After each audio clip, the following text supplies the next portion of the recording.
മുറ്റം നിറയെ മഞ്ഞപ്പൂക്കൾ കൊണ്ട് നിറയ്ക്കുന്ന ഈ ചെടിയെ അറിയാമോ? ഇത് യെല്ലോ ആൽഡർ എന്ന ചിരവത്താലി.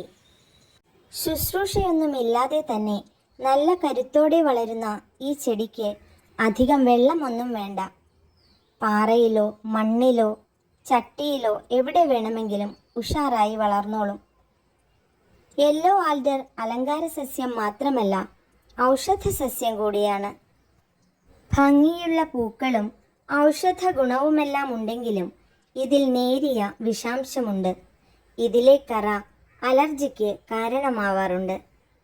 രാവിലെ 6 മണിയോടെ മുറ്റത്തിന് അലങ്കാരമായി വിടർന്നു വിലസുന്ന ഈ പൂക്കൾ 12 മണിയാവുമ്പോഴേക്കും വാടിക്കരിയുന്നു. ഈ ചെടിയുടെ കമ്പുകൾ മുറിച്ചു നട്ട് നമുക്ക് പുതിയ ചെടികൾ വളർത്തിയെടുക്കാം. നിങ്ങൾക്ക് ഈ യെല്ലോ ആൽഡറിനെ ഇഷ്ടമായോ? ഇഷ്ടമായെങ്കിൽ ഇന്നു തന്നെ ഒരു കമ്പ് കൊണ്ടുവന്ന് നട്ടുപിടിപ്പിച്ചോളൂ. മുറ്റം നിറയെ ഭംഗിയുള്ള പൂക്കൾ കൊണ്ട് നിറയട്ടെ.